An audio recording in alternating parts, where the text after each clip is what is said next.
On the part of the Senate, the joint session is called to order. On the part of the House of Representatives, the joint session is called to order. Please rise for the singing of the Philippine National Anthem to be led by the Philippine Charity Sweepstakes Chorale. Bayang magiliw, pelas ng silanganan, alam ng puso, sa dibdib mo'y buhay.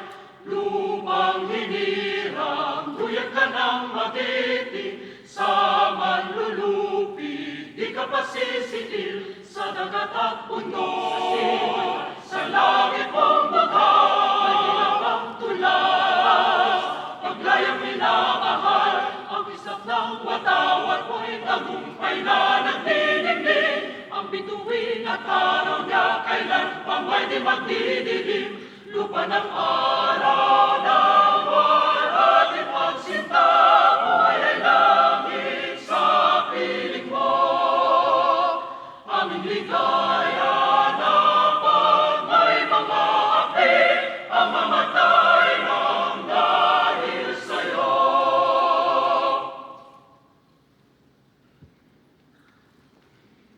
Please remain standing for the awiting panalangin to be performed by Ruben Don Diego Laurente.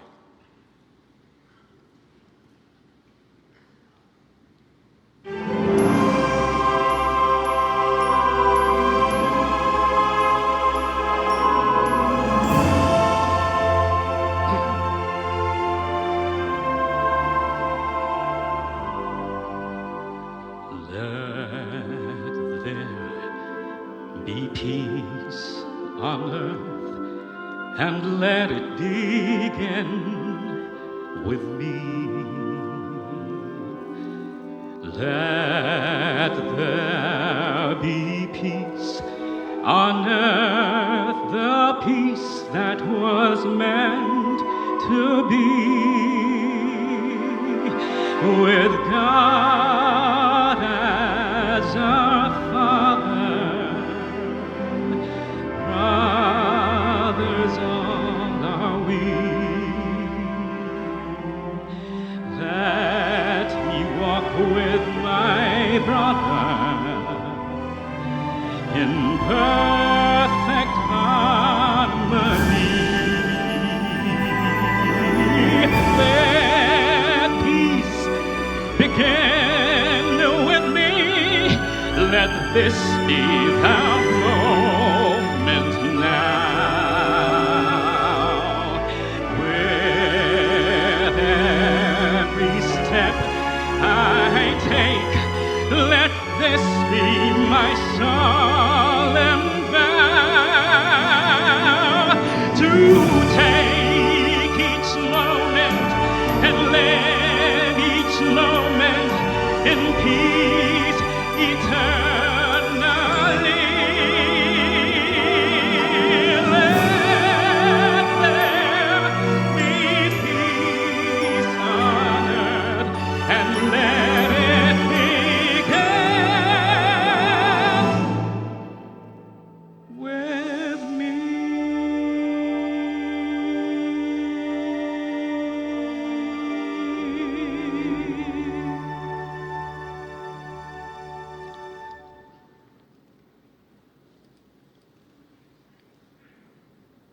Ladies and gentlemen, honorable members of the 20th Congress of the Philippines, ang Pangulo ng Republika ng Pilipinas, Kagalang-galang Ferdinand R. Marcos Jr.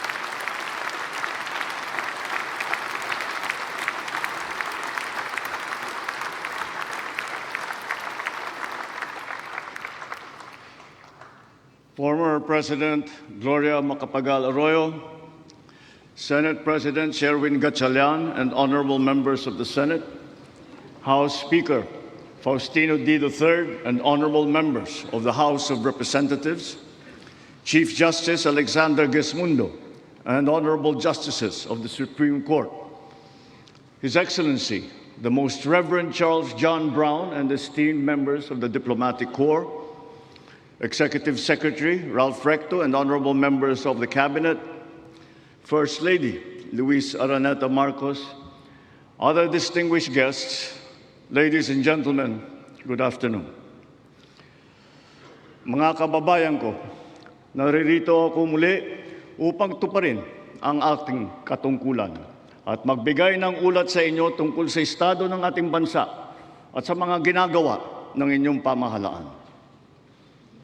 Isang taon na ang nakalipas mula noong huli akong tumayo rito upang ilantad ang katiwalian na nadiskubre namin sa mga flood control project. Gaya ng aking ipinangako sa inyo, nagsagawa tayo ng malawakan at malalimang investigasyon na walang pagkikiling kahit kanino man. Masusi nating sinuri at sinundan kung saan tayo itinuro ng ebidensya. Lahat ng kailangang gawin ay ginawa natin upang matuntun ang punot dulo. Mayroon ng mga unang nakasuhan at nakulong, mga kontratista, matataas na opisyal, pati na mga mambabatas. At dumating na tayo sa punto na ayon sa Ombudsman ay malapit na ang paghain ng patong-patong na kaso laban sa dating speaker. Masakit man sa akin ito, ngunit kailangan nating gawin ang tama. Hindi ako pangulo ng aking pamilya. Hindi ako pangulo ng aking kaibigan.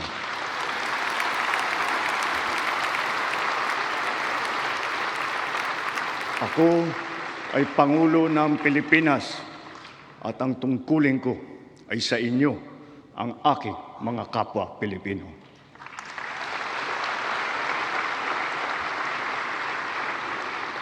Kaakibat ng mga naisampang mga kaso tiniyak ng inyong pamahalaan na mababawi mula sa mga nagsabwatan ang nakuha nilang pera ng taong bayan. Gayon din, pinigilan natin ang paglabas ng pera ng bayan na ipambayad pa dapat sa mga depektibo, peke o guni-guning mga proyekto at mapupunta lamang sa mga bulsa ng mga tiwalaing kontraktor at opisyal. Halos 25 bilyong piso ang halaga ng nabawi, frozen at napreserbang mga pera at ari-arian ng mga akusado. Ang mahigit 800 milyong piso dito ay agad nating nabalik sa Treasury. Lahat ng mababawi mula sa mga sangkot na tiwali ay agad ibabalik sa kaban ng bayan. Ipinapaubayan na natin ang pag-uusig sa Ombudsman at sa ating mga pinalakas na National Prosecution Service. Nananalig din tayo sa makatarungang hatol ng hukuman. Makakaasa kayo na ang gulong ng hustisya ay tumatakbo.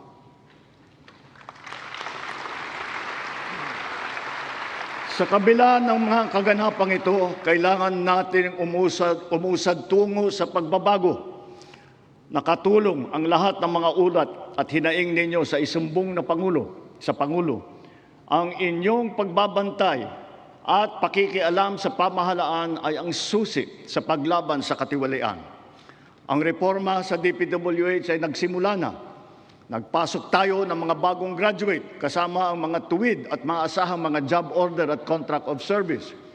Bukod sa mga flood control project, lahat ng mga proyekto ay sinuri at tiniyak na talagang kinakailangan at maayos mula sa plano, presyo hanggang pagpapatupad. Para walang overpricing, sinigurado natin na ang mga materyales ay ayon sa presyo sa merkado. Bantay sarado ang bawat proyekto at ang nakalaang pondo sa Transparency Portal, Integrity Chain at katuwang na ang mga civil society organization.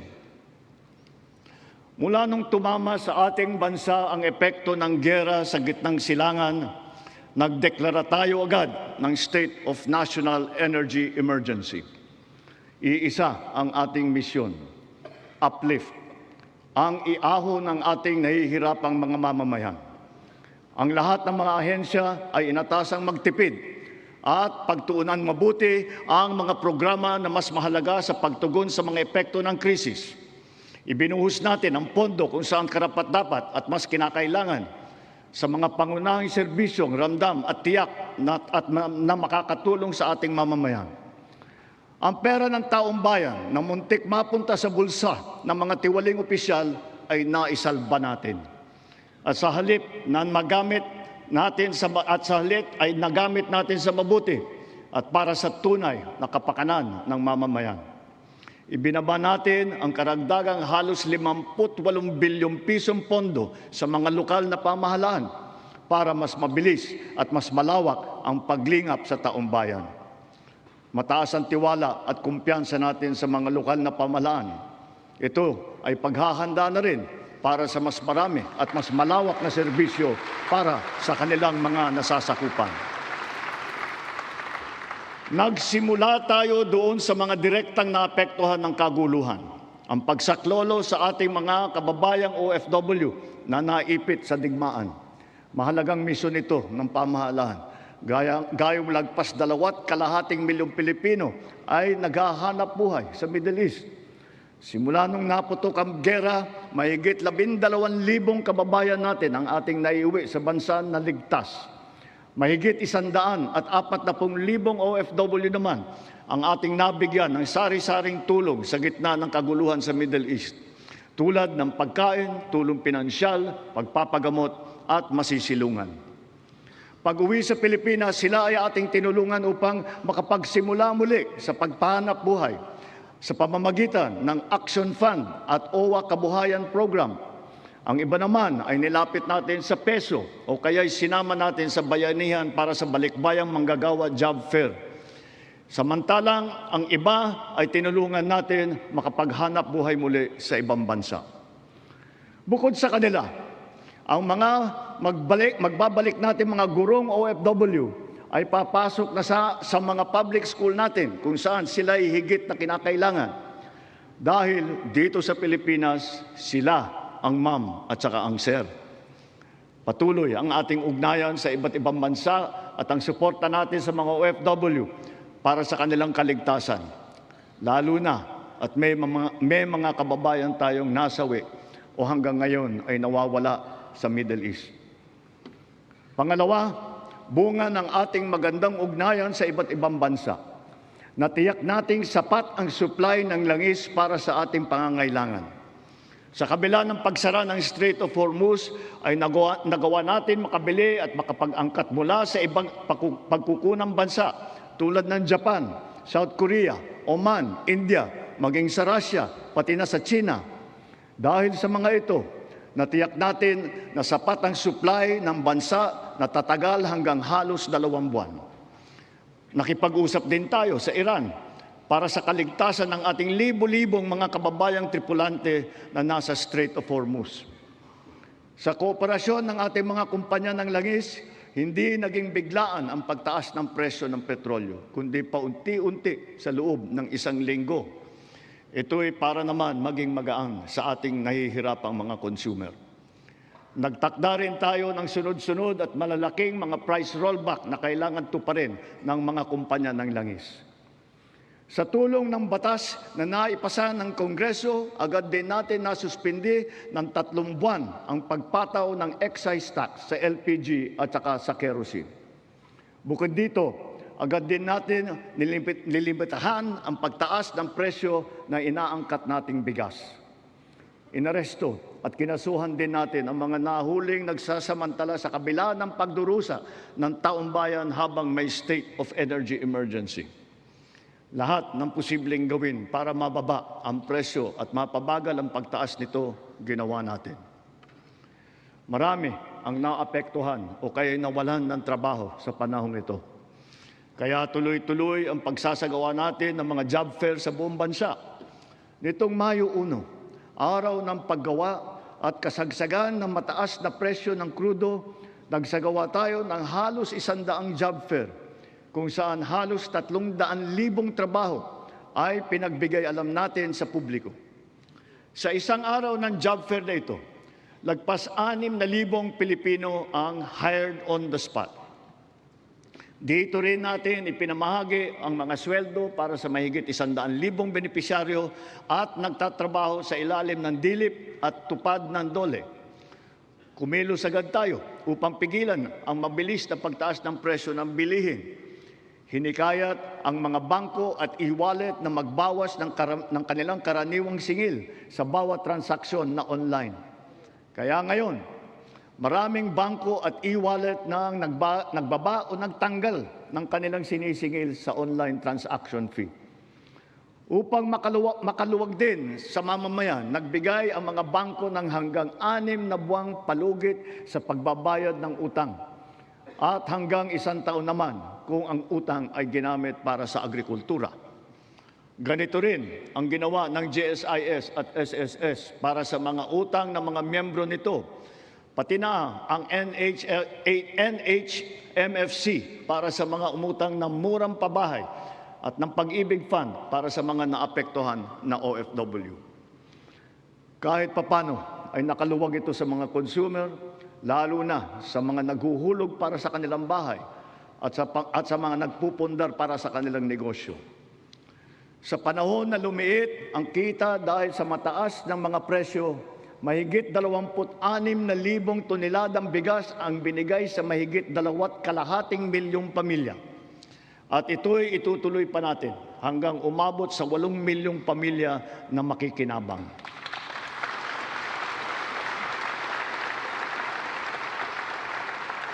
Patuloy pa rin ang programang Benteng Bigas Meron Na.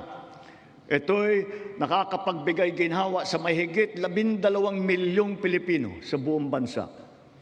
Ang mahigit 800 nating kadiwa ay nasa buong Pilipinas ay sabay pa rin nakakatulong sa mga namimili at sa mga magsasaka at mangingisda na direktang nakakapagtinda ng kanilang mga produkto.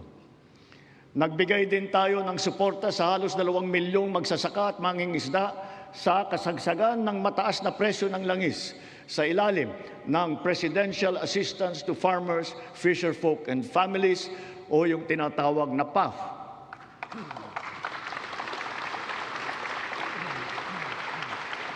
Dahil sa mas malakas, malawak at mura nating internet, naging mainam na alternatibo ang online classes at saka ang ating work from home.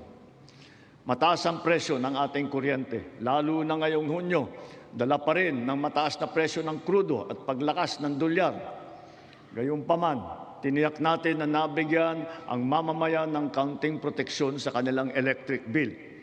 Ipinag-utos natin ang agarang pag-refund ng mga kumpanya ng kuryente na may sobrang nasingil sa mga customer nito. Ipinag-utos din natin na payagan ang ilang piling consumer na makapagbayad ng kanilang bill ng hulugan sa buwan ng Mayo, Hunyo at Hulyo. Kaugnay nito, pansamantala nating pinagbawal ang mga pagputol ng linya habang hinuhulugan pa nila ang kanilang bill sa mga buwang ito. Para sa ating mga micro-entrepreneur, ipinatupad natin sa BIR sa ngayong taon ang one-time tax abatement.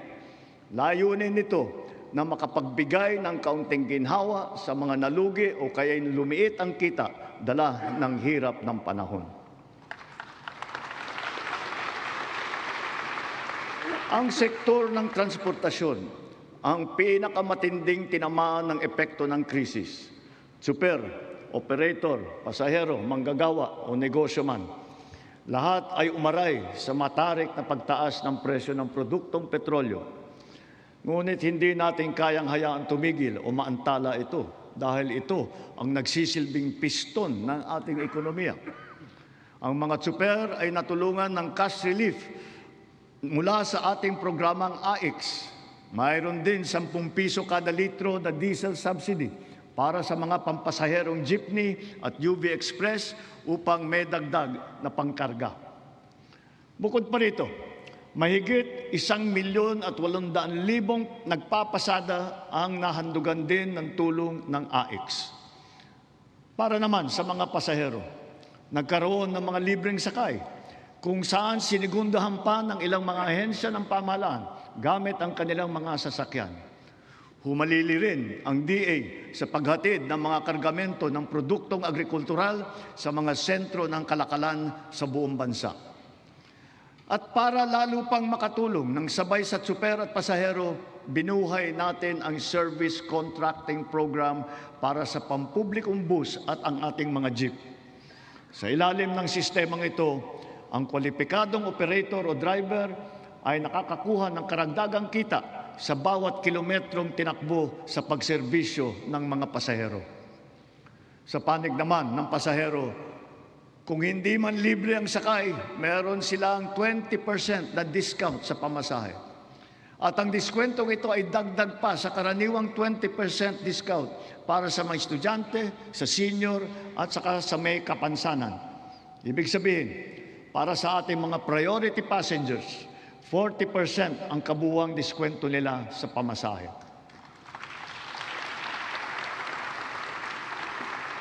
Nariyan din ang tupad, tuloy pasada, kung saan nagkaroon ng dagdag na kita ang mga tsuper na pampasada. Sa mga programang ito pa lang, milyong-milyong Pilipino, driver man o pasahero, ang nakaramdam ng kaunting ginhawa sa kanilang mga biyahe araw-araw mula nang ito'y nailunsad. Dito sa Metro Manila, ang lahat ng mga sumasakay ng LRT2 at MRT3 ay patuloy na nagiginhawaan ng 50% diskwento sa pamasahe. Bukod pa ito sa mga espesyal na diskwento na ating ibinibigay tuwing linggo at mahahalagang kapistahan. Sa ating mga paliparan at pantalan, pansamantala nating binaba ang sari-saring mga bayarin sa paggamit ng mga pasilidad, gaya ng terminal fee, landing and take-off fee, harbor fee, anchorage at berthing fee, pati mga storage fee. Halimbawa, sa Cebu Port, naging libre ang terminal fee. Sa mga paliparan naman,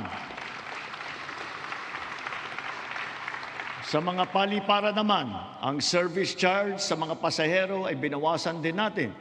Gayon din sa PITX, ang terminal na nag-uugnay ng Metro Manila sa Katimugan. Sinuspindi natin ng 3 buwan ang pagsingil ng terminal fees sa mga pampasaherong sasakyan. Sa mga expressways naman, sila ay may diskwento sa toll fee na umabot hanggang halos 200 piso. At kapag ang kargamento naman, ay pagsakay ng roro ay produktong agrikultural at sangkap ng pagkain, binaba natin mula 500 ang terminal fee. Ngayon, piso na lang ang sinisingil sa kanila. Sa pagdaan naman nila sa mga expressway, libre ang toll fee ng mga truck na accredited ng Department of Agriculture. Dahil sa lahat ng mga pinatupad na ito, milyong-milyong Pilipino ang kahit papano ay direktang nakaramdam ng tulong sa panahon ng mataas na presyo ng petrolyo. Sila ang ating mga tsuper ng pampublikong sasakyan, mga estudyante, manggagawa, pati na rin ang mga magsasaka at marami pang pasahero sa buong Pilipinas. Mga kababayan, sa ating pagbalik tanaw, kaya ko kayong harapin at sabihin na ginawa natin ang lahat ng nararapat upang malunasan ang mga epekto ng krisis. Agarang kumilos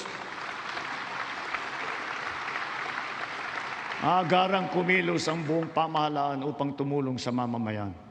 Sa katunayan, tayo pa ay hinahangaan ngayon dahil sa bilis, liksi at pagiging aktibo ng ating pagtugon.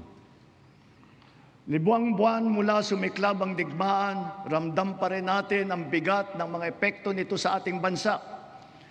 Hanggang kailangan, asahan ninyo na hindi titigil ang pagsuporta ng pamahalaan.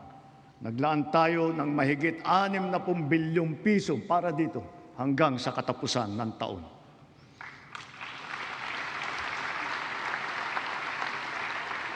Ang pondo na naisalba natin na balak ibulsa ng mga tiwaling opisyal ay sa taong bayan natin ibinubuhos. Ngayon,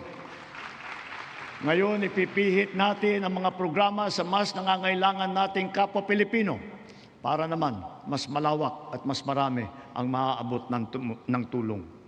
Layunin natin matulungan ng 3.2 milyong benepisyaryo ng 4Ps at walang gutom program, ang 1.5 milyong minimum wage na manggagawa ng miyembro ng SSS at ang 2.5 milyong kababayan nating mahirap na hindi pa naging benepisyaryo ng programang pang-ayuda ng pamahalaan.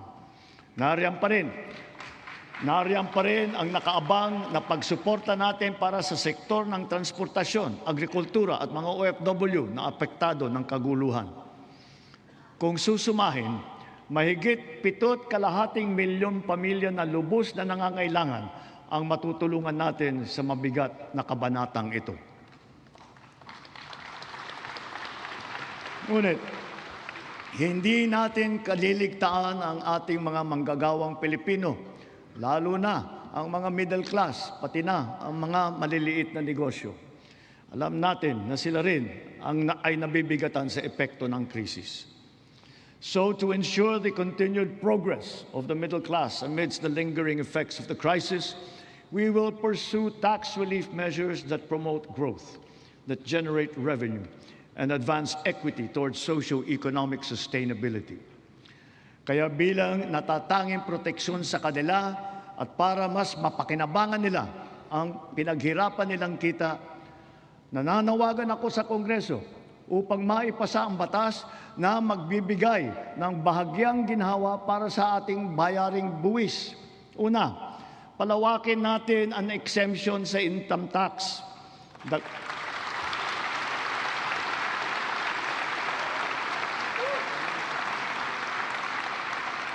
Dagdagan natin ang mga manggagawang malilibre sa buwis sa kanilang kita. Isasama na natin ang mga kumikita ng hindi lalagpas sa 350,000 pesos kada taon.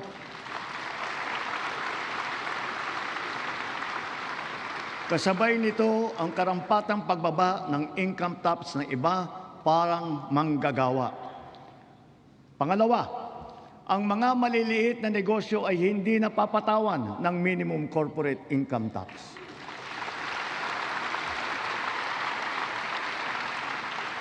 Pangatlo, para mapanatag ang loob ng taong bayan ang pagbigay ng amnesty para sa mga hindi nabayarang buwis tulad ng income tax, estate at donors tax at value-added tax.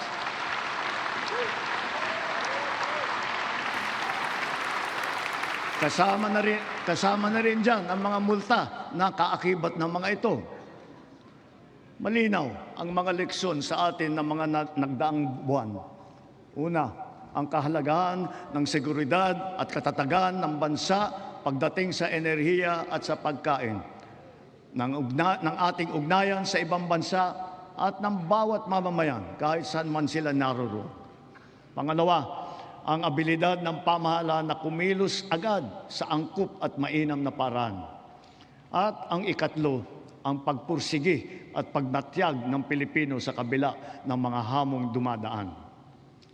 Dala ang mga sariwang leksyon nito, mas maayos at mabilis ang pagresponde natin sa ating mga naging biktima ng sakuna. Tulad sa nangyaring paglindol sa Visayas at Mindanao kamakailan, mahigit 600,000 pamilya ang ating nasakluluhan. Lampas 3 bilyong piso ang ating binuhos para sa agaran tulong sa mga pamilyang lubos na naapektuhan. Ito'y sa pamamagitan ng pagkain, pagpapagamot, tulong pinansyal at pabahay. Unti-unti na rin nating naaayos ang supply ng tubig at kuryente, linya ng komunikasyon at mga daan sa mga apektadong lugar. Hindi lamang minsang paghatid ng tulong ang ating ginagawa. Ang misyon natin ay sila'y muling makabangon at maitaguyod. We have moved on from the reactive approach. Now we are not only proactive, but predictive as well, aided by digital tools. The strategies of public-private supply chains, hubs and spokes, warehousing, automated production, and wide-scale pre-positioning of food and non-food supplies in LGUs have proven their efficacy. We have now established a network consisting of primary disaster resource centers in Luzon, in Visayas, and soon in Mindanao, 15 hubs, 76 spokes, and 919 last-mile facilities across the country, which makes up our nationwide disaster response infrastructure.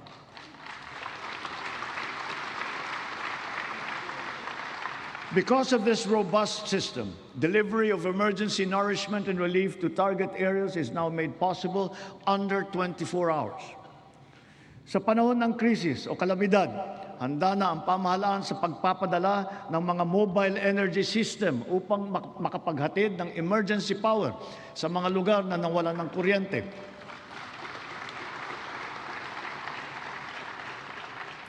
Complementing these are our government emergency communication system and the private sector-led and our first ever satellite-to-mobile service, both of which guarantee uninterrupted telecommunications nationwide in the event of crises and of disasters.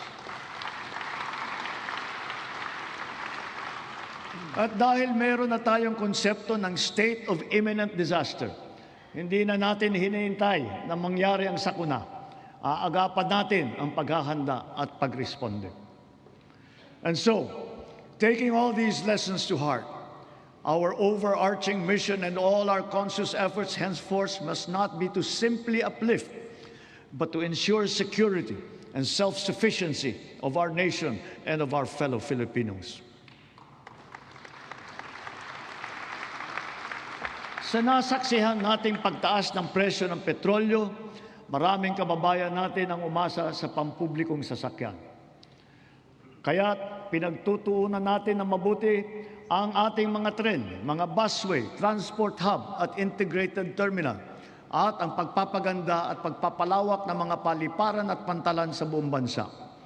Ito ay upang mas malawak at malayo ang naaabot, tumaas ang kapasidad at maging moderno at mas maginhawa ang serbisyo. Halimbawa, sa susunod na taon, ang mga tren ng North-South Commuter Railway ay tatakbo na sa pagitan ng Valenzuela at Malolos. Sisikapin ng DOTR na sa pagtapos ng administrasyong ito, tapos na rin ang railway hanggang sa Clark.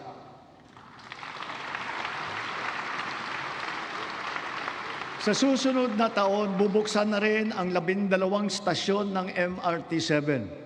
Matapos ang halos 3 dekada, may bago ng linya ang MRT na tutulak pa hanggang Sacred Heart sa Quezon City mula sa North Avenue. At balang araw, aabot pa ito hanggang San Jose del Monte, Bulacan.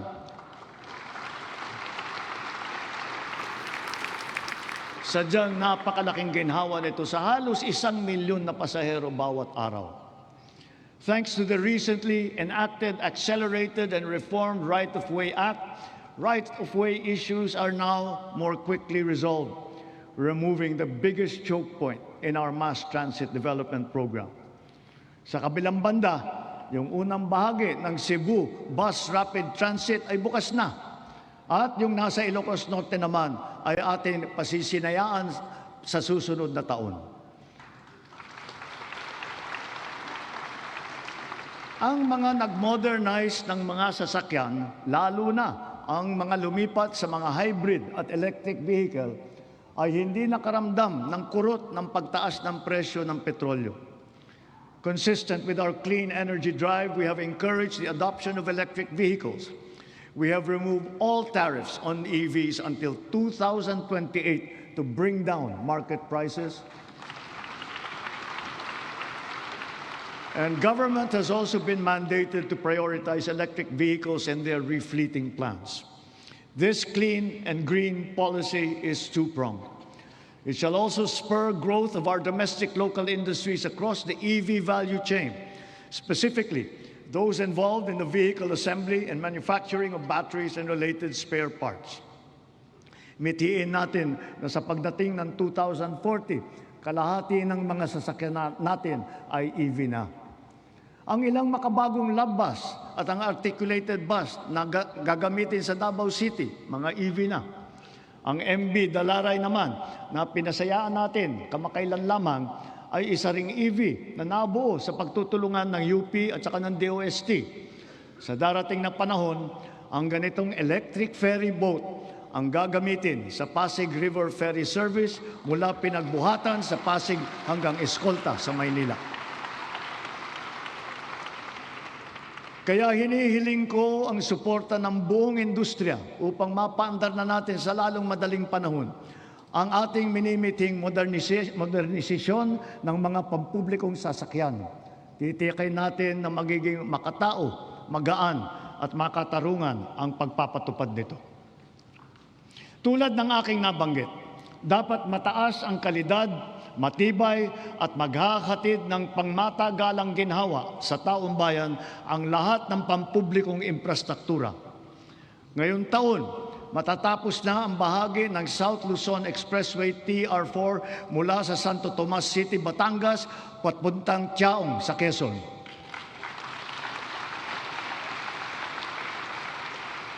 Halos 17,000 motorista araw-araw ang makikinabang dito.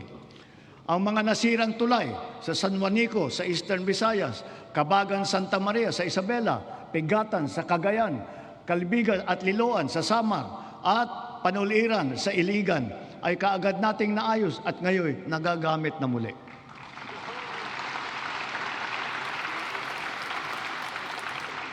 Bukod sa 137 evacuation center na naitayo sa buong bansa, magsisimula na ngayon taon ang pagpapatayo ng Ligtas Pinoy Centers. Una doon sa mga lugar na madalas tamaan ng hagupit na panahon, tulad ng Bicol, Eastern Samar, Bukidnon, Davao de Oro. Ang mga gusali na ito ay dinisenyo upang kayanin ang mga malubhang kalamidad tulad ng super typhoon na 340 kilometers per hour, ang lakas ng hangin at ang magnitude na 8.4 na lindol. Ganon din dapat ang taas ng kalidad at tibay ng lahat ng pribadong infrastruktura. Ang lahat ng gusali sa ating bansa ay dapat handa at kayang manatiling matatag at nakatindig laban sa anumang banta ng sakuna at kalamidad. Kaya akmal lamang ng bigyang halaga at pagtuunan ang pag-amyenda ng National Building Code upang maging alinsunod ito sa mga modernong pamantayan. Katambal ng paglaban sa katiwalian, kaugnay ng mga ghost at substandard na flood control project, naglunsad din tayo ng Oplan kontrabaha sa buong bansa. Dito sa Metro Manila, masigasig ang ginagawang paglilinis ng mga estero at imburnal sa pangunguna ng MMDA. Nakakatulong ang mga Cash for Work program sa malawakang paglilinis na mahigit 200 estero at waterway mula sa Luzon hanggang Mindanao, sa Ilocos Sur, sa Cagayan, sa Camarines Sur, Negros Occidental, Cebu, Capiz, Iloilo, Lanao del Norte, Maguindanao del Sur, Misamis Oriental at Bukidnon.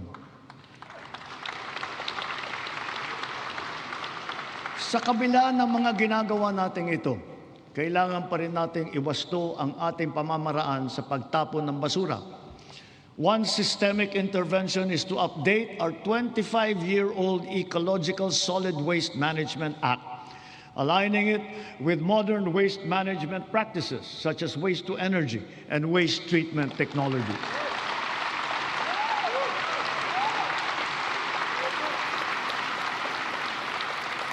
As we recalibrate our solid waste management systems, we can draw inspiration from the solid waste management practices being championed by the MMDA here in Metro Manila, such as waste recovery, processing, upcycling.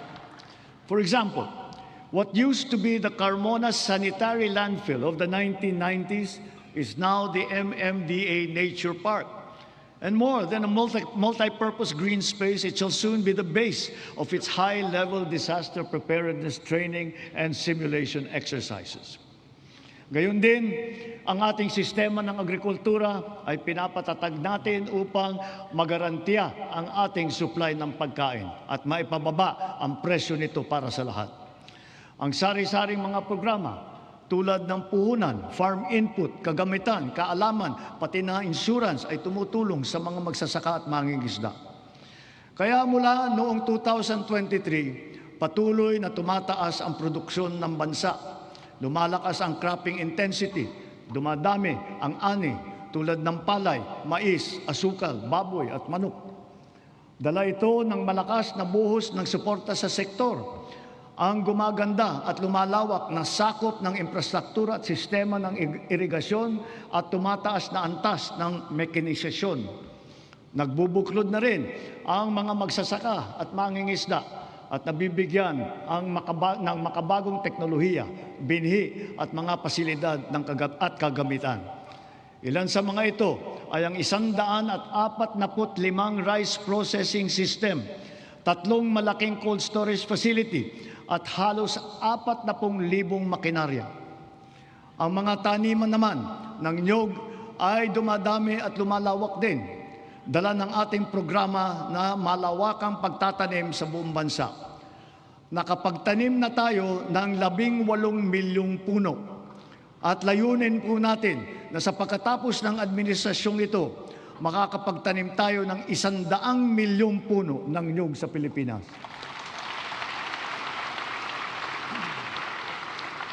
Gagarantiyahin ito ang tatag ng ating industriya ng niyog hanggang sa mga susunod na dekada. Ang NFA din ay ngayon may mas malakas na ang kakayahan sa pagbili ng mga ani ng magsasaka sa mas magandang presyo at sa pag-imbak ng buffer stock. Ang mga sari-saring peste at sakit na ay nagbabantang manira ng mga inaasahang magandang kita. Halimbawa rito, ang avian flu at saka yung ASF. Kaya tinitiyak ng DA na ang mga magsasaka ay natututo ng mga makabagong kaalaman at mga mainam na paraan sa pag-iwas at paglaban sa mga ito. Gayunpaman, ang insurance ay nagsisilbing mabisang panangga laban sa pagkalugi dala ng pagkawala o pagkasira sa hindi inaasahang pangyayari. Sa nakalipas na 4 na taon, natulungan ang sektor upang mabawi ang halaga ng pinsala sa hanap buhay na umabot sa 19 bilyong piso halaga na kabayaran. Ang crop insurance ngayon ay hindi limitado sa mga pananim. Kasama sa saklaw nito ang mga alagang hayop, palaisdaan, mga gamit at pasilidad, pati sasakyan na pang-agrikultura. Meron ding life insurance para sa mismong magsasaka at mangingisda. Papalawigin pa ng Philippine Crop Insurance Corporation at DA ang kaalaman ng mga magsasaka at mangingisda tungkol sa crop insurance. Upang makapagbigay ng kapanatagan sa isipan ng mga benepisyaryo ng agrarian reform, wala tayong tigil sa pamamahagi ng mga titulo sa lupa na ginawad sa kanila. Kaya sa loob ng 4 na taon, lagpas 400,000 titulo na ang suma total ng atin na ipamahagi sa kanila, na may kabuong lawak na mahigit 500,000 hektarya. Tatapusin na natin ang pamamahagi ng mga titulo sa susunod na taon. Marami sa benepisyaryo ang naghintay ng 30 hanggang 60 taon. Ang iba mapalad na nasaksihan ang paglabas ng kanilang titulo. Sa tagal naman ng panahon, yung iba, apo na ang tumanggap. Gayon din, kahalaga sa kanila ang seguridad na hatid ng kalayaan mula sa pagkalubog sa utang. Kaya asahan ninyo, kukumplituhin na natin ngayong taon ang ginagawa natin pagpapawalang bisa ng mga utang ng ating mga benepisyaryo.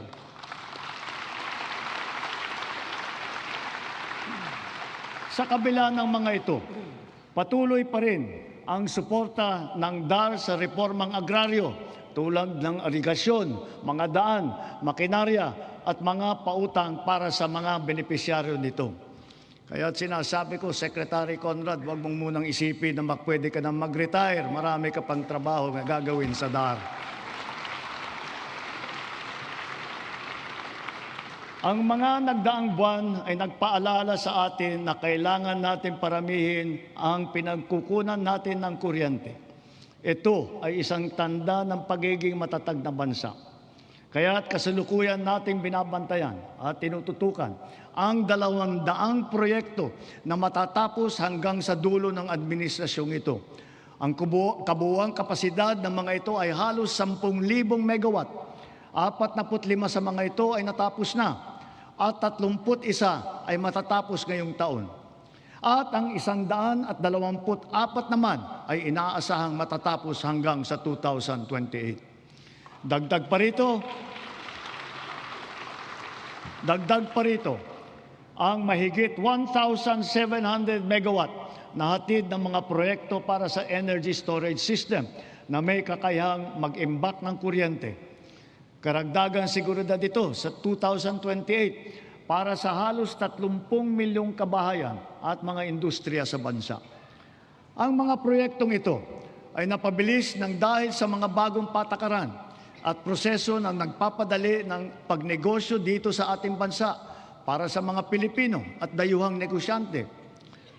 Ngunit siyempre, mas pinapaghalagahan natin ang mga teknolohiya na hindi umaasa sa inaangkat na krudo na pinapaandar ng mga likas na yaman ng ating bansa tulad ng renewable at indigenous. Bukod sa ilang mga plantang pinapatakbo ng krudo, nakapagdagdag tayo ng mahigit 60 plantang pinapatakbo naman ng geothermal, solar, hydro at wind at saka ng biomass. Because of the extension as well of the Malampaya service contract until 2039, drilling operations once again resumed for the first time in 8 years. What we have uncovered is truly a national treasure.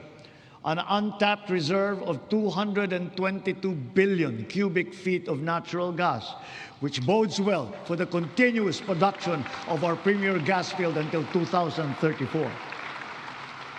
To put it in context, 222 billion cubic feet of natural gas is sufficient to power 1.6 million households for the next 8 years until 2034.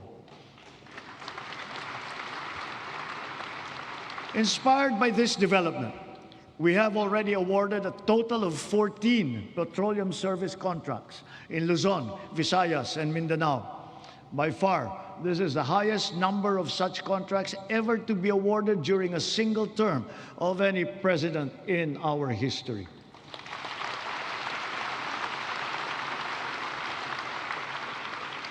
Four of the contracts that we have so far awarded are for the production of hydrogen. Hydrogen gas will serve as a backup fuel for our power plants, especially useful for our off-grid areas. It is also touted as the world's clean fuel of the future. Two of the newly awarded petroleum service contracts are co-managed with the BARM government. This is the first time in our political history. BARM is now firmly set to pursue its strategic vision of energy security and total electrification for and in the Bangsamoro region.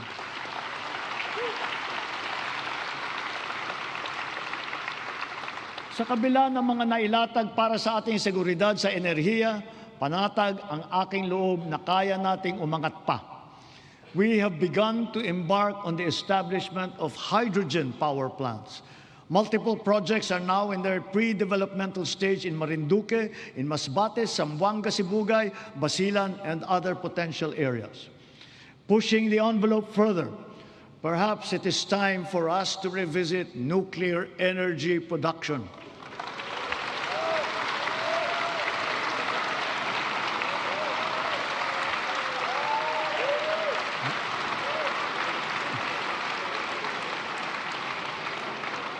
After all, we are already using nuclear energy in the fields of medicine, in agriculture, water filtration, and the upcycling of plastic. We are confident in its capacity to reinforce our energy security and to bring down the cost of electricity in our country. Titiyakin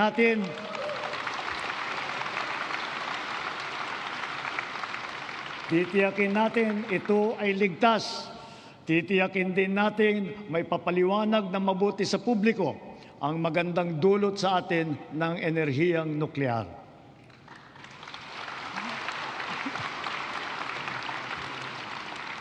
Mga kababayan, sa lahat ng mga ginagawa natin sa sektor ng enerhiya, maninaw din sa pamahalaan ang hinaing ng taong bayan na pababain ang presyo ng kuryente sa bansa.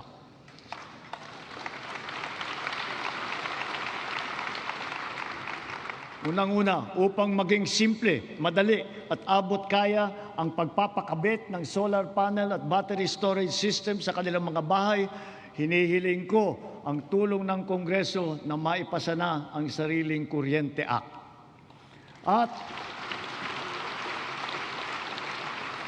At kung pagbawas ng presyo ang usapan, sa aking palagay, panahon na para tanggalin na natin ang systems laws na pinapasa sa consumer.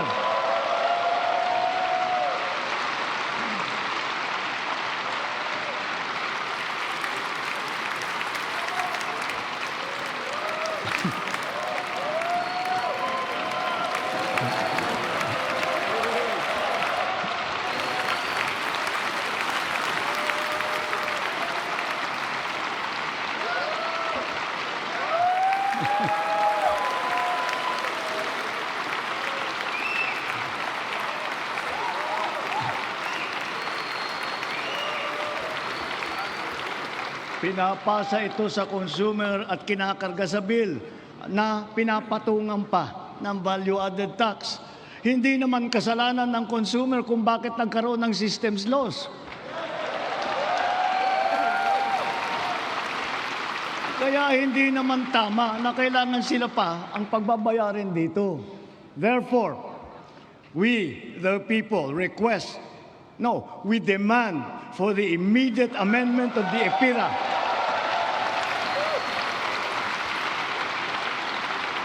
and to prohibit charging systems laws against consumers, including the value-added tax thereon.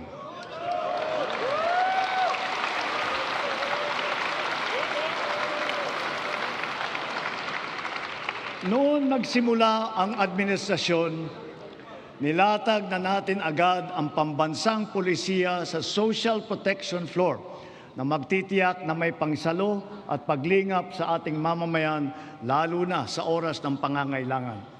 Kaya't nariyan ang DILIP at tupad ng DOLE at AIX at Risk Resiliency Program ng DSWD para magsilbing pantawid sa anumang krisis na pinagdadaanan sa pamamagitan ng pansamantalang hanap buhay o di kaya'y tulong pinansyal. Ngunit, mas mainam pa rin ang pangmatagalang seguridad ng makukuha mula sa matatag na trabaho. Maraming trabaho ang hatid ng ating lokal na industriya na patuloy natin pinalalakas. Kasabay ng seguridad na dala ng matatag na trabaho ang SSS, GSIS at Pag-ibig Fund, nagsisilbing proteksyon para sa mga manggagawang Pilipino.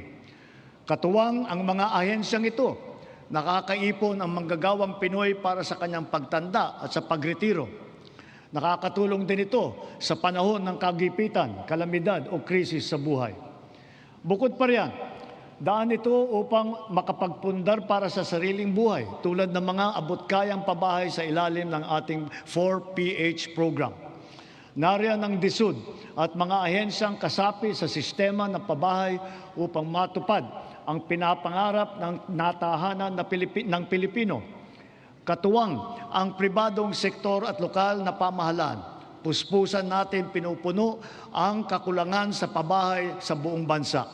Ito ay ginagawa natin sa pamamagitan ng mga bagong komunidad, mga acquired asset ng Pag-ibig Fund, Community Mortgage Program, Resettlement, at pati na mga paupahan. Sa ating programang pabahay, higit 500,000 bahay ang ating naitayo na at napondohan. Kasama ang higit 100,000 bahay na naidagdag natin sa loob lamang ng isang taon sa ilalim ng pinalawig natin na 4PH program. Susi sa lahat ng ito ang magandang sistema ng pautang upang gawing mas abot kaya ang mga pabahay para sa mga Pilipino. Isa na rito ang Pag-ibig Fund. Ang kanyang 17 milyong miyembro ngayon ay patuloy pang dumadami. Kung kaya, ang pinupundar ng mga miyembro ay patuloy ding lumalago. Ngayon, itinaas natin sa 10 milyong piso ang limit sa pautang para sa pabahay. Halimbawa, dahil dito, ang mag-asawa na may mas kakayahang bumili ng pinapangarap nilang bahay para sa kanilang pamilya. Ngayon, halos 7 milyong OFW na ang nagkaroon ng insurance. Dahil dito, panatag tayo na ang mga OFW natin ay naaalagaan at natutulungan ng mabuti. Patuloy din na dumadami ang mga kasunduan natin sa ibang bansa para sa karagdagan oportunidad para sa hanap buhay. Napataas din natin ang minimum wage ng OFW natin na namamasukan bilang kasambahay. Para naman sa ating mga pensyonadong uniform personnel na nagsakripisyo para sa seguridad ng ating republika, itinaas natin simula ngayong taon ang nakukuha nilang pensyon at subsistence allowance.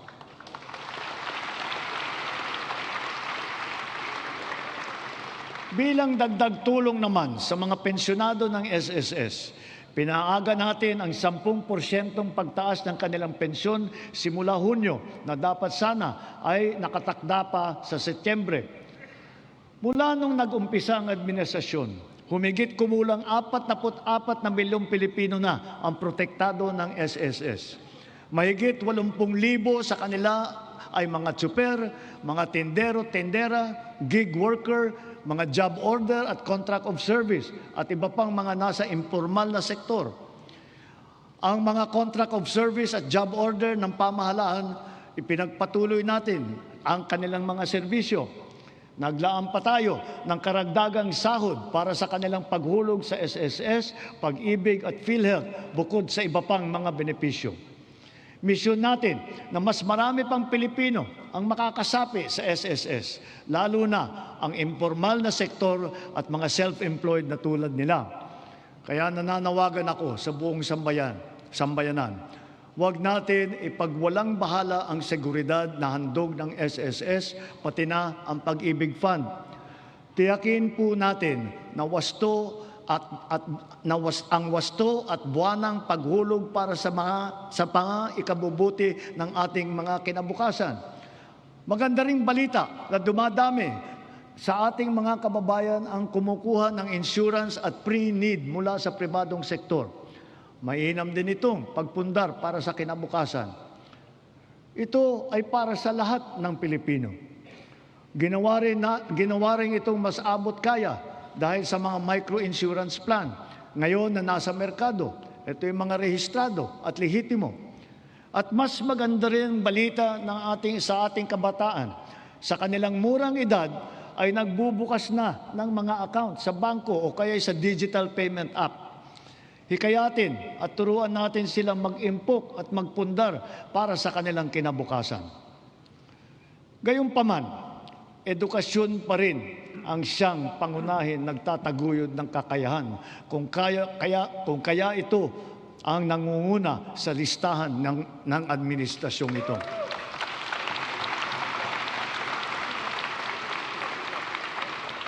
Sinisimulan natin ito mula sa pagkamusmus. At ito'y dapat tuloy-tuloy at hindi tumitigil. Kaya dapat nakakintal sa puso't isipan ng mga Pilipino ang lifelong learning at continuous self-improvement. Ang nagdaang mga buwan ay nagpaalala sa atin na mahalaga ang reskilling at upskilling ng ating mga manggagawa. Napatunayan natin ang kakayahan ng mga senior high school graduate natin sa mga isinagawa natin bagong Pilipinas Servisyo Fair nitong Marso. Mahigit 1,200 senior graduate ang naging hired on the spot.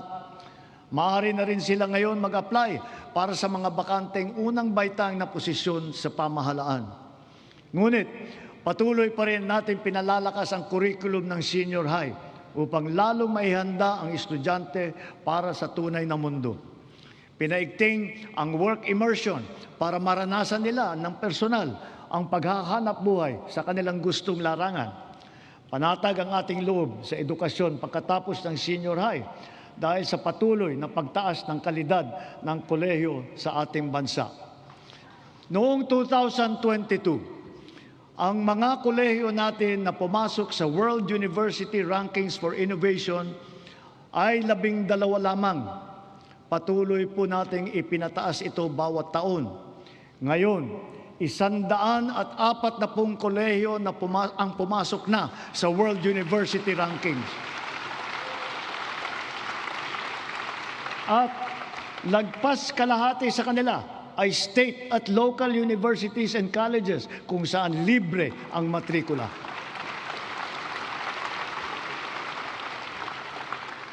Para mahikayat ang kabataan na magtapos ng kolehiyo, ang tanggapan ng Pangulo ay naglaan ng 100,000 piso para sa 5 estudyante sa bawat barangay sa buong bansa. Sila ngayon ang ating presidential scholar. Mabisang pambato rin sa buhay ang mga programa natin sa TechVoc o TVET. Sa ngayon, 81% na ang placement rate ng mga dumadaan sa kursong TechVoc.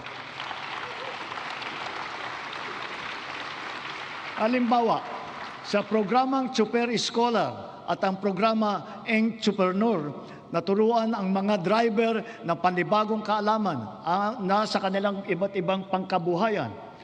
Sa programa naman ng DOLE at DA, mahigit 10,000 magsasaka at mangingisda sa buong bansa ang matuturuan na rin sa mga bagong kaalaman. Ang TechPro ay nakapaloob na sa senior high at ito'y progresibo o ladderized upang maging tulay sa agarang hanapbuhay at hakbang din tungo sa patuloy na pag-aaral at pagsasanay. Maaring gamitin ng isang TVET graduate ang kanyang national certificate bilang pundasyon upang maituloy pa ang pag-aaral hanggang maging ganap itong kolehiyong diploma. Halimbawa, ang electrical installation and maintenance sa senior high, maaring magtuloy sa electrical engineering balang araw. Ang caregiving, pwedeng ituloy sa nursing. Sa kabilang banda, kahit graduate ng kolehiyo ay maaaring kumuha ng NC upang tumahak ng ibang larangan o kaya'y magnegosyo.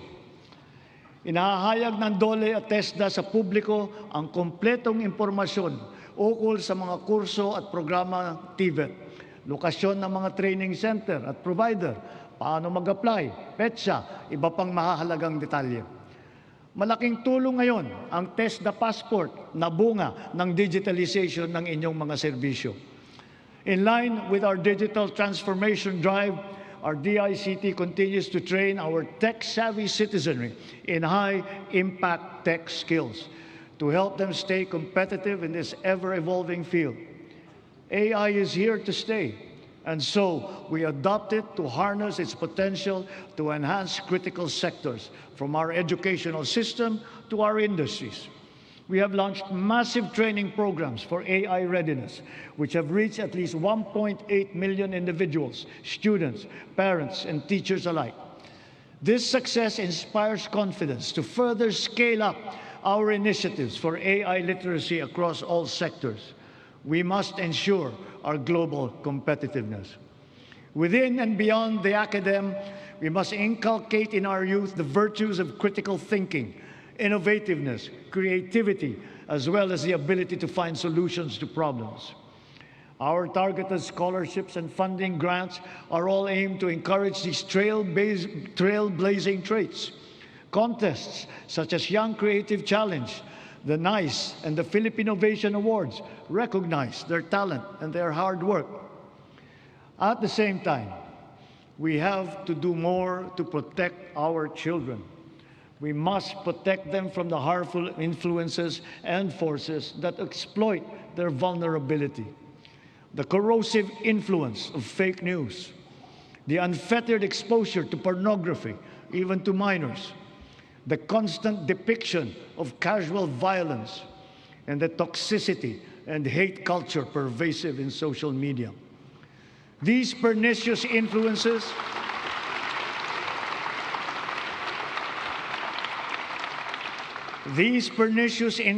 lead to issues of their mental health, rise in teenage pregnancies and HIV/AIDS cases, and other extremely harmful consequences. We must all assume a community responsibility for our young people's protection. Ang mga nasawi na ating mag-aaral kamakailan dala ng karahasan at kapabayaan ay nag-iwan ng malaking puwang sa kanilang pamilya at mapait na aral din para sa ating lahat. Sa mga magulang at kaanak ng mga nasawit at nasaktan dahil sa nangyaring karahasan sa mga paaralan, tanggapin po ninyo ang aming taimtim na pakikiramay. To the parents of Chris Lawrence Fabian, Joyancy Separa, and Ayesa Nicole Dazo, we are all so very proud of the unflinching bravery and heroic virtue that you have instilled in your children. They are an inspiration to us all. Their courage and their selflessness, true Filipino qualities, are the virtues that these trying times call for. Kailangang mamulat ang buong lipunan at akuin ang responsibilidad. Pag-ibayuhin natin ang ating paggabay at pag-aruga sa ating mga kabataan. Magkakasama tayong lahat sa misyong ito. Ang pamahalaan, pamilya, paaralan, simbahan, industriya, komunidad. Tatayo ang paaralan bilang pangalawang tahanan para sa kanila. Kaya hinahanda natin ang mga pampublikong paaralan upang tanggapin sila ng bukas palad. Ngayong school year, tuloy ang ating school-based feeding program bilang mabisang suporta sa pag-aaral. Sa programang ito, mapapakain natin ang mahigit 4.5 milyong kinder at grade 1 at mga mag-aaral na grade 2 at pataas na mga lubos na nangangailangan ng nutrisyon. Magtutulungan ang lokal na pamahalaan, ang barangay, PNP, DepEd upang palakasin ang seguridad sa paaralan. Siniguro ng DepEd na nakahanda, gumagana at alam ng lahat ang mga mekanismo at proseso sa pag-ulat, sa pagtugon sa mga insidente ng bullying, pati na sa mga iba't ibang emergency. Hindi inahanda rin natin ang ating mga principal at guro upang mamagitan sa pag-ayos ng anumang hindi pagkakaintindihan ng mga estudyante. Sa tulong ng unang batch ng 10,000 School Counselor Associates na ipapasok natin sa mga pampublikong paaralan, ang mga anak natin ay meron ng malalapitan para sa angkop na payo sa anumang mabigat na pinagdadaanan sa kanilang isipan.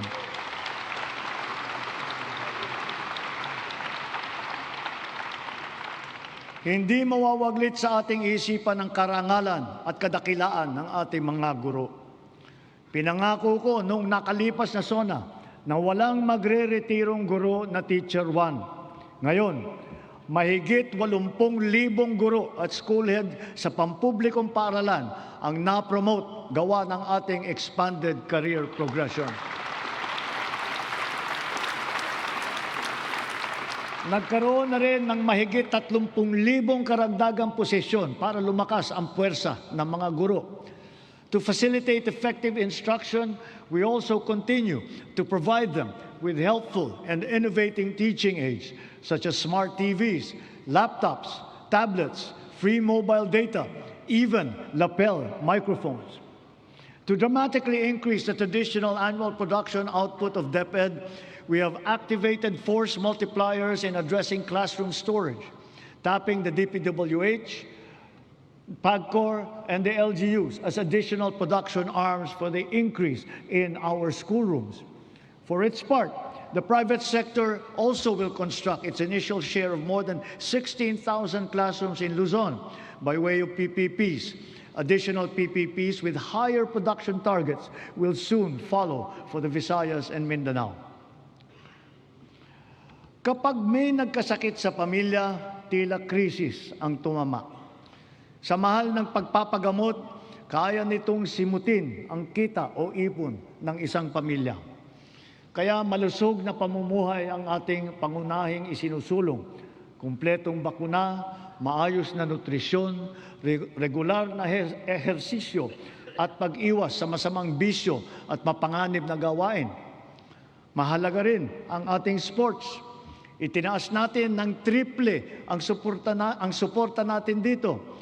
Hindi lamang dahil sa aliw na hatid nito, kundi para sa kalusugan.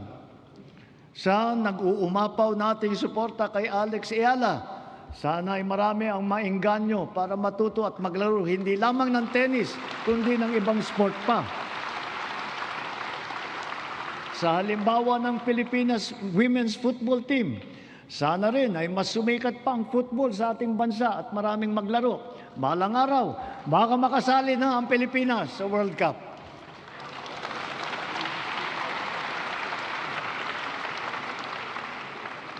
Ang ating sistema ng universal healthcare ay ang pangunahing seguridad sa kalusugan ng bawat Pilipino, katuwang ang DOH at saka ang PhilHealth.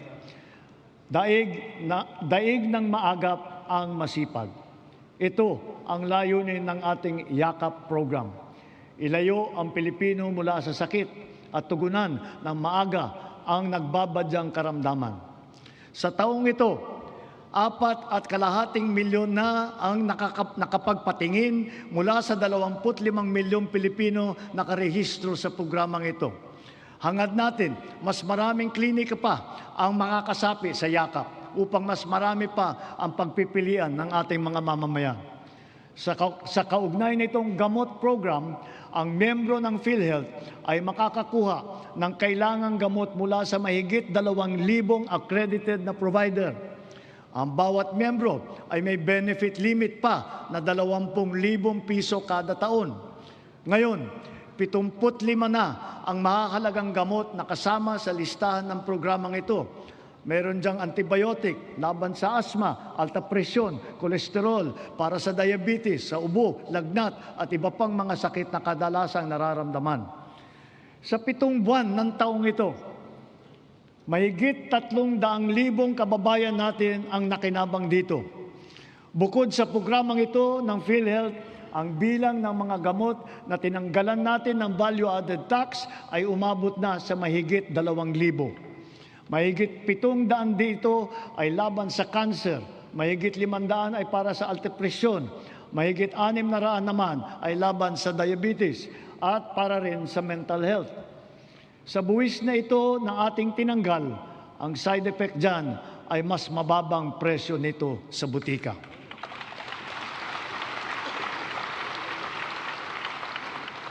Ngunit kung pag-iwas sa sakit ang ating tunay na pakay, kulang pa ito.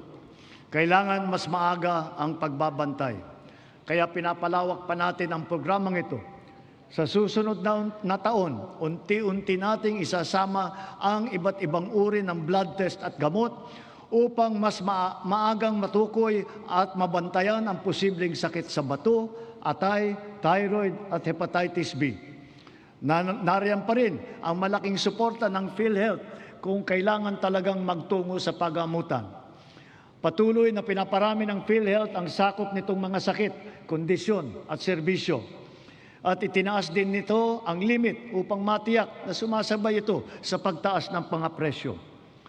Pinahahalagahan ng PhilHealth ang mga laganap at malubhang mga karamdaman tulad ng cancer at sakit sa puso. Kasama na rin ngayon ang pagpapagamot ng HIV/AIDS upang makatulong sa pagpigil na dumadaming mga kaso dito sa bansa. Pati na rin ang TB na kumikitil ng halos 100 buhay bawat araw dito sa atin. Para mapaganda pa ang suporta natin sa mga batang may developmental disabilities, dodoblehin natin ang PhilHealth package para sa pagpapatingin sa therapy.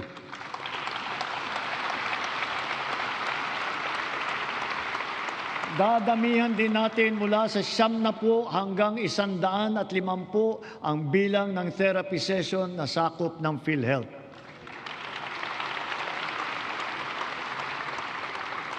Nakaantabay din para sa kanila ang Project Aruga ng DSWD para sa karagdagang tulong pinansyal. Mula sa lagpas 5 milyong pamilyang Pilipino na gumagamit ng PhilHealth noong 2022, umabot na sa mahigit 7.5 milyong pamilya ang nakatamasa ng mga benepisyo ng PhilHealth nitong nakalipas na taon. Lahat ng ito ay gawa ng ating masigasig na paghikayat, maayos na proseso ng pagrehistro at mas pinabilis pang pagbayad sa mga ospital at healthcare providers.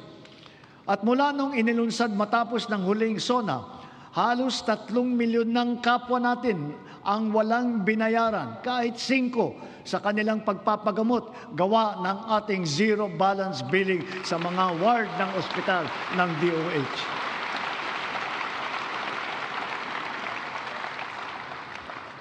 Siyempre, hindi natin makakaligtaan ang maaasahang medical assistance o MAIP. Mas marami na ang ospital na sakop nito. Mas pinadali pa ang proseso. At ngayon, may e-MAIP na sa mga ospital ng DOH, online at kasama sa ating e-Gov app. 2 na lang ang requirement. Wala na ring GLGL, kaya hindi na kailangan pumila o magmakaawa pa sa sino mang politiko.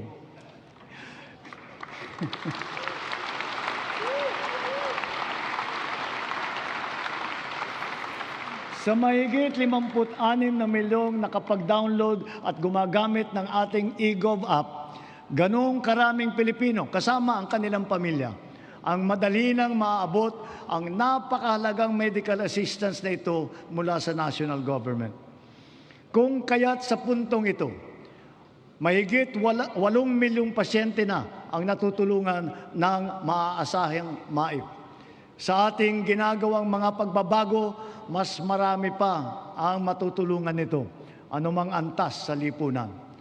Paraan natin ito upang mapakinabangan ng mamamayan ang buwis ng kanilang binabayaran. Malaking bahagi ng naisalba nating pondo mula sa korupsyon sa flood control project, binuhos po natin sa edukasyon, sa pagkain, sa DOH, PhilHealth at sa MAIP. Para talagang makatulong, makapagpagaling at makapagpalakas ng katawan ng Pilipino. Patuloy pa nating inaayos ang sistema ng mga ospital at mga pasilidad sa bansa, kasama ang mga bukas at mga specialty center. Mayroon din valor clinics na tanging para naman sa ating mga veterano at kanilang pamilya. At magsisimula na rin tayong iguhit ang plano para sa makapagtayo ng isang Virology and Vaccine Institute dito sa ating bansa.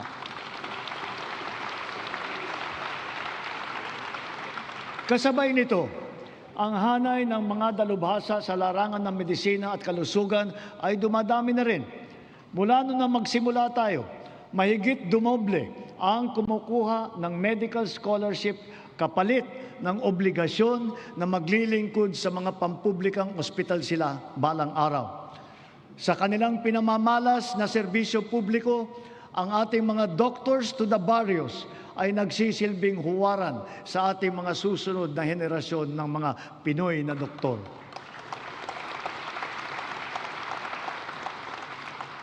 As we have witnessed and proven during this difficult period, our strong foreign relations have earned us incalculable dividends. The Philippines is once again a full member of the community of nations.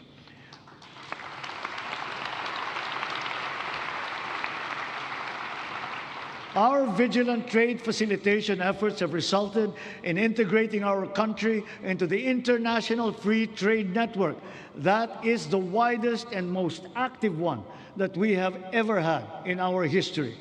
It has yielded transformative economic agreements, such as the Regional Comprehensive Economic Partnership. And now, we are set to seal yet another promising comprehensive economic partnership agreement, this time with the United Arab Emirates. Because of these international engagements, the Philippines now has 23 free trade agreements in force or under active negotiations with other countries. Our exports have grown. They have continued to grow, reflecting high productivity and the increasing competitiveness of our products and services in the international trade market. It now behooves us to reinforce our strengths, enhance our comparative advantage, and diversify our portfolio. On this principle, we have maintained our competitiveness in supplying critical components to top technology companies in the world. We have also maintained export competitiveness for our indigenous farm products, such as ube, coconut, bananas, other tropical fruits. And we have now ventured into new, invaluable ones like Inoke mushrooms. Foreign investments continue to pour in because of our beneficial policies, especially those promoting ease of doing business and accelerating digital transformation that curb red tape and corruption. Over the past 3 years, more than 6 trillion pesos in investments have been facilitated through our green lanes. These are estimated to create over 400,000 jobs for our fellow Filipinos. Our productive eco-zones lay down the fertile groundwork that brings these investments into actual fruition, posting consistent growth rates over the past 3 years. Extending beyond Metro Manila, from Luzon to Mindanao, promising new areas have been recently proclaimed, such as in Dumaguete and Misamis Oriental. And soon, we will also present a strong case for Palawan and for the halal industry. We continue to strive for bigger and greater things, venturing into areas heretofore unimaginable. That is, strategic and emerging industries that position our country in the global value chain, such as in the fields of pharmaceuticals, advanced manufacturing, luxury goods, technology, and logistics. Additionally, a product of the 23-member-strong US-led Pac Silica initiative, the Pac Silica Industrial Hub will create an ecosystem that will have AI at its core. It will bring quality jobs to our people, accelerate our industrial competitiveness, and revitalize our economy. As a strategic component of the Luzon Economic Corridor, the hub will be an advanced manufacturing and logistics center in the global AI and technology value chain. Cagayan is both geographically and economically primed to serve as our gateway to space and host the country's first spaceport. A sounding rocket launch test is slated for next year. Yes, we are going to launch a rocket into space. This we will do in partnership with a South Korean aerospace company. We do not have to look or sail very far to find dependable allies. ASEAN is our safe harbor, within which we share not only mutual proximity, but affinity. During our chairship of the ASEAN Summit this year, we advocated for greater solidarity and cooperation among ASEAN member states. Together, we found ways to alleviate the dire consequences of the war in the Middle East.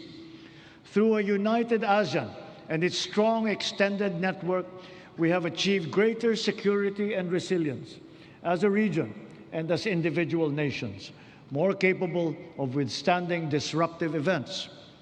The ASEAN +3 Emergency Rice Reserve System will guarantee emergency rice supply in case of shortage in our domestic production. The ASEAN Digital Economy Framework, led by the Philippines, will harmonize digital rules and enable cross-border digital transaction. It will accelerate the growth of our local tech sector, enable fintech and digital banking solutions, and support financial inclusion, especially for small enterprises. Likewise, the Framework Agreement on Petroleum Security for the joint stockpiling of energy assets in the region has been ratified. And now that our Luzon, Visayas, and Mindanao grids are fully connected, we are in a better position to connect with our neighbors to help realize the ASEAN Power Grid. Moved by our stark realizations, ASEAN must further strengthen the bonds of our regional cooperation, building on our sense of affiliation and the heightened instinct for mutual assistance. This is bayanihan for the international community and for this part of the world.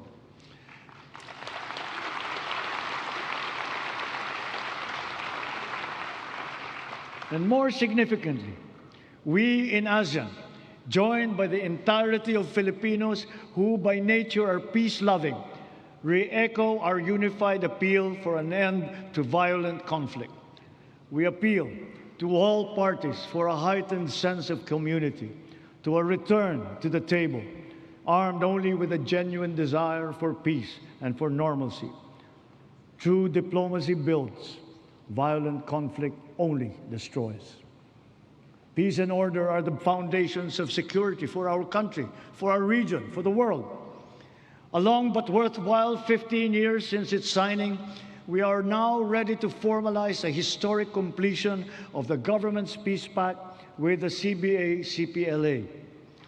And in accordance with the Republic Act number 12317, the BARM electorate is now poised to partake in BARM's first regular parliamentary election.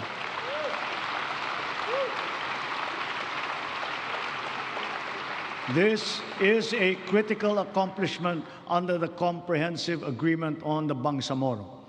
COMELEC, law enforcement, volunteers, deputized agencies, all stakeholders are now ready to ensure that this defining political exercise will be peaceful, orderly, and credible. May these inspiring developments strengthen our collective belief in the unity and indivisibility of the Filipino nation amidst our individual diversity. Our unity and collective consciousness are challenged now greater than ever before. A common threat lies before us, directed against our dignity and self-respect. Of late, our very humanity has been called into question. Let me remind our friends and our detractors, Filipinos are a noble, kind, gracious, and great race. We are not greedy. We are not racists. We are not liars.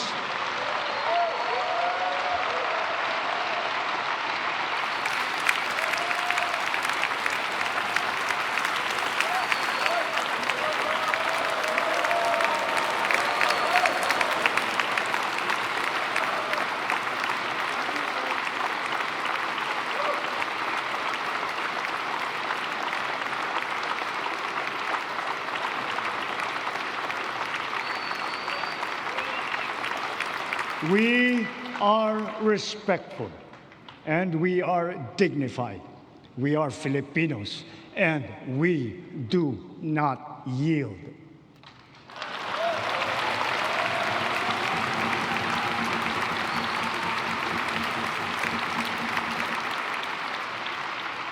Just recently, we celebrated the 10th anniversary of the final and binding 2016 Arbitral Award, which stands as a definite benchmark for the interpretation and application of the UNCLOS. This is not a claim that we advance alone, nor is it one that we will abandon. Your government will do all that is necessary to continue upholding this award, utilizing every peaceful and legal means available to the Republic against any attempt, foreign or domestic, to undermine this achievement. We give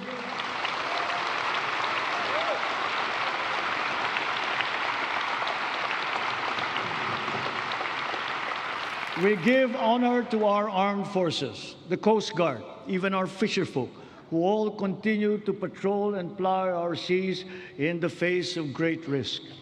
To them, we owe collective gratitude and appreciation, for it is they who give life to the letter and spirit of the Arbitral Award.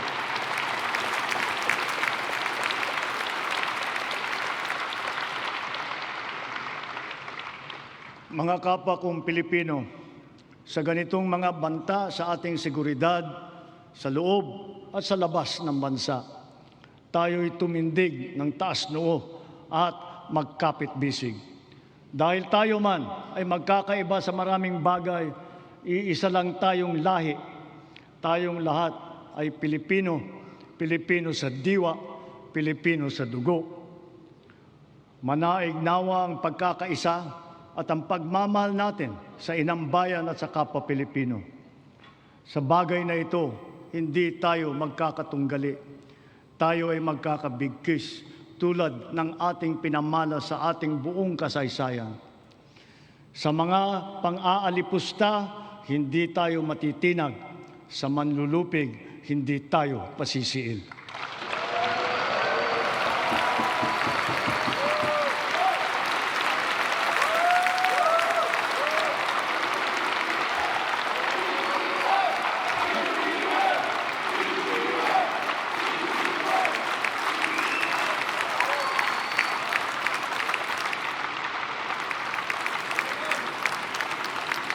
Sa nalalabing 2 taon ng administrasyon, tatapusin natin ang mga nasimulan at tutuparin ang ating pangako sa sambayanan.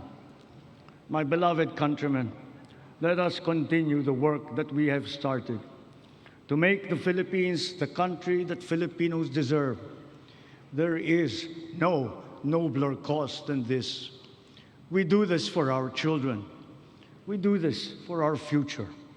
We can but do this because we love our country and we love our people. Maraming salamat po. Magandang gabi po. Mabuhay ang Pilipinas!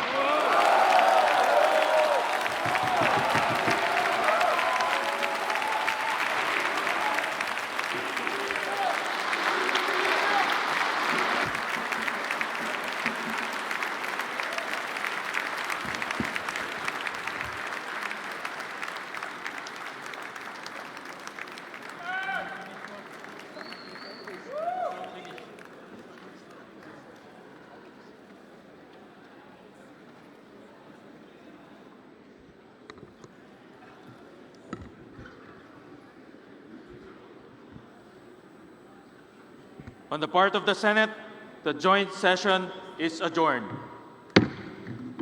On the part of the House of Representatives, the joint session is adjourned.